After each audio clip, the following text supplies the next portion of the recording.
পিঁপড়েটা সাঁতার দিচ্ছে অকুল সমুদ্র পার হতে। অজস্র ঢেউয়ের বাধা কখনো পাতালে টানছে তাকে। মরিয়া পিঁপড়ের লক্ষ্য কোনো ক্রমে ভেসে থাকা, শুধু ঢেউয়ে ঢেউয়ে উল্টি পাল্টি, তবু সে আপ্রাণ ভেসে থাকে।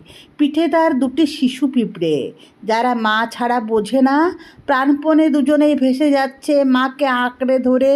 মা বলেছে, যত যাই হোক তোরা ছাড়বি না আমাকে, একদিন আমরা ঠিক পৌঁছে যাব নিরাপদ ঘরে। ফেঁসে যাওয়া শুকনো পাতা, ভাঙা নৌকা মাঝে মধ্যে আসে। দিন নেই, রাত নেই, সাক্ষী শুধু নীরব আকাশ। পিঁপড়ে মাতা শিশুদের পিঠে নিয়ে নিরন্তর ভাসে।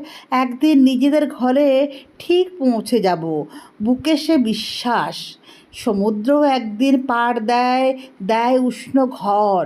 যাত্রা শেষে ক্লান্ত পিঁপড়ে দেহে মনে একটু ছুটি চায়। সে জানে শিশুরা ঠিক নিজেদের সুখ খুঁজে নেবে, একদিন ভুলেও যাবে জননীর সংগ্রামী অধ্যায়।